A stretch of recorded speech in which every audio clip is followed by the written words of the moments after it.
To study history is to confront the reality of one's own mortality, and to come face to face with the ultimate impermanence of all human endeavors. The reality is that few of us ever leave a lasting trace, and for every artist, leader, or thinker that we celebrate today, there were millions of people who lived and died in obscurity. Soon, even their names will be forgotten as time marches inexorably on. History is the autobiography of humanity, but it has not been written by all humanity. Until very recently, even the best records were frustratingly fragmentary and biased toward the elite perspectives of their overwhelmingly upper-class authors. Fortunately, historians have developed a complex approach to assess the accuracy of ancient sources. This methodology involves dissecting and analyzing the context of the source as scholars consider the author's purpose, biases, and proximity to the events described. They then compare the accounts from other sources, both written and archaeological, to further gauge validity. By examining inconsistencies and identifying potential agendas, historians can build a more nuanced understanding of the past, acknowledging the limitations inherent in ancient sources while piecing together the most accurate picture possible. It is the rigorous application of this approach that has allowed us to speak with a high degree of confidence about many events from the ancient world, separating fact from myth, even when ancient authors fail to make the distinction. But in addition to helping us see things more clearly, historical methodology is also useful for injecting doubt or skepticism into official narratives where appropriate. When outlandish tales appear, which are uncorroborated by other sources, we know better than to take our sources at face value, and to investigate how their own biases or purposes may have led to the inclusion of untrustworthy material. This painstakingly nuanced approach forms the backbone of scholarly consensus for all knowledge of the ancient past, and it is through this approach that scholars are able to state with certainty that Jesus of Nazareth, the ancient world's most influential figure, existed as a real historical individual. Though still a popular theory on some corners of the internet, no scholars with relevant credentials today advance the claim that Jesus was a purely mythological figure. The fact that some semblance of debate even exists on this matter is indicative of a mass failure by the general public to understand historical methodology, and is much more an example of wishful thinking on the part of those who take issue with the modern practice of Christianity than it is a serious historical inquiry. By blinding themselves to historical realities, and even to the discipline of history itself, those who argue for a mythic Jesus ironically resemble not discerning scholars, but instead the most ardent fundamentalists. Like fundamentalists, deniers of a historical Jesus seem to believe that the traditional narrative is either 100% true or 100% false, and they cannot stomach shades of gray. And they can't, or won't, accept that reality may not demarcate itself so conveniently as to adhere to their rigid ideological preconceptions. Because of the abundant literary evidence that Jesus was a real historical person, the first arguments made by those holding to a mythic view is that all sources are unreliable and of no historical value whatsoever.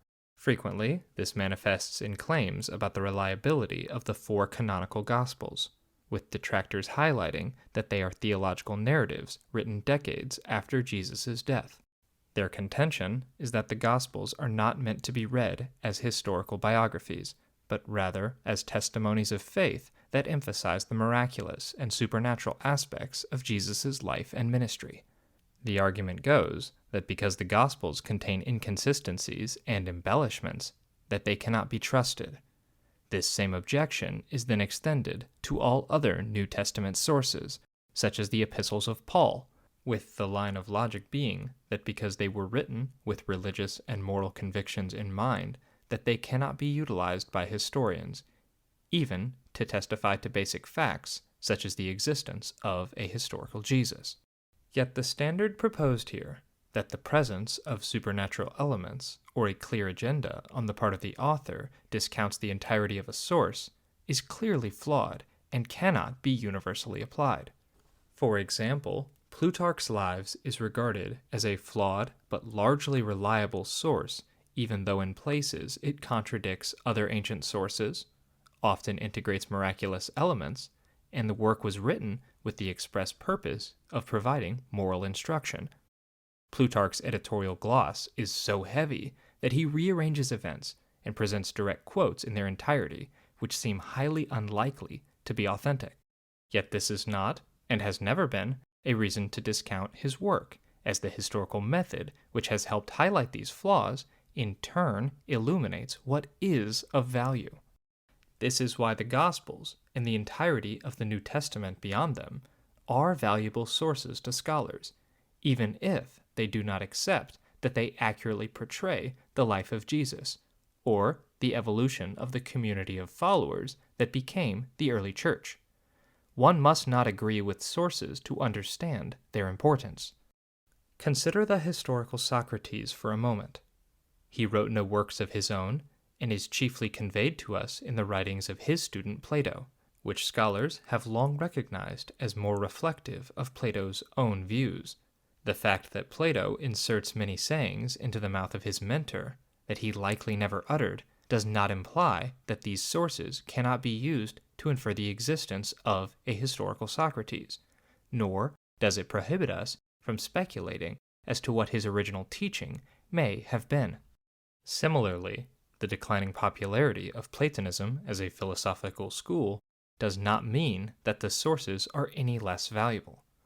One does not need to adhere to the theory of forms to see the value of Plato for historians studying ancient Athens. When it comes to the study of the historical Jesus, employing approaches such as multiple attestation, coherence, dissimilarity, embarrassment, and contextual plausibility are employed to evaluate the probability of an event or a saying being historical. By using these criteria, historians can sift through the layers of tradition to reconstruct the most plausible portrait of Jesus that is compatible with the available evidence. Because so much is left to the interpretation of each scholar, it should come as no surprise that there are a wide range of views on the historical Jesus, ranging from a failed apocalyptic prophet in the Jewish tradition to the position espoused by conservative Christians today that he was the divine Son of God. There is robust debate, and will be for the foreseeable future. But even amidst this, there is no doubt at all that he was a real person, even if there is substantial disagreement about what he did and said. But because references to Jesus are not limited to the Gospels, efforts to deny his historicity must also extend to encompass all the non-Christian and non-canonical sources that acknowledge Jesus. References to him appear, for example, in the Talmud, as well as the writings of the Jewish historian Josephus and the Roman historians Pliny, Suetonius, and Tacitus.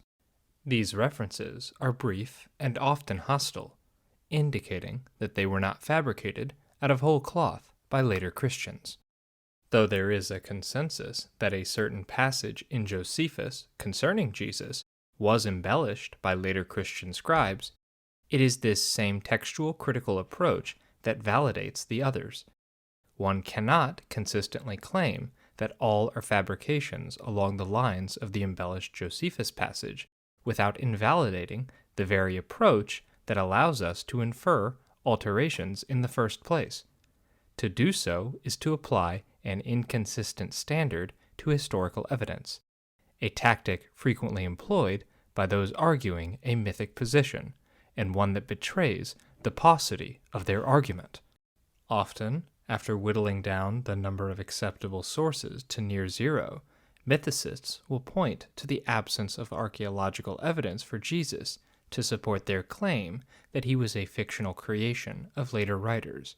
But if this were the standard for establishing the existence of historical figures, which would remain? Among countless other issues, such an approach would yield little more than a history of the hyper-elite. Anyone who has wandered the Louvre or the Prado knows that having the desire and the means to leave definitive proof of one's existence is largely the domain of forgotten nobles. Insistence on an archaeological record highlights the absurd standard to which Jesus is uniquely held by those advocating a mythic position. So, while we don't have as much evidence of the existence of Jesus as we do for Augustus, we must recognize that the radically different social positions of the two men would naturally lead to different types of historical records for each emerging within their lifetime and the subsequent decades. The evidence that we have for Jesus is precisely what we would expect for a peasant from a remote and insignificant village in Galilee, a region that was marginalized and despised by the Jewish elite and the Roman authorities alike. Though he built a strong following, Jesus never held any political or religious office, nor did he write anything or leave any material traces of his existence. His marginal status is underscored by his execution via crucifixion, one of the two facts about his life that is universally accepted by all scholars in the field. For his entire life, Jesus was of no real significance to the powerful, so we should not be surprised that he cannot match the attestation of the emperors or those that existed at the upper echelons of Roman society. Evidence for Jesus, however, outpaces that available for similar historical figures in his region and era. We have more sources and more details about Jesus than we have about Pontius Pilate, for example, and yet no one holds the position that Pilate was a metaphorical representation of the Roman state. Furthermore, if we examine literary evidence alone, then we have more biographical works on Jesus than even giant figures of world history such as Caligula. For the third Roman emperor, we are left with only two detailed accounts of his reign, the historians Suetonius and Cassius Dio, both of whom were heavily biased and wrote politically motivated works attacking the legacy of the emperor. Were we to apply the mythicist standard consistently, they should be the first to admit that nothing can be said with confidence about the reign of Caligula. Furthermore, Suetonius's history was written 80 years after the death of Caligula, while Cassius Dio's account came over 150 years after Caligula's assassination. This helps contextualize the appearance of the canonical Gospels 30 to 60 years after Jesus' life, as relatively recent when we consider the timing of such works in the ancient world. For those who still believe this is too late to have any historical value, we must remember that the earliest surviving account of Alexander the Great's life comes roughly 275 years after his death.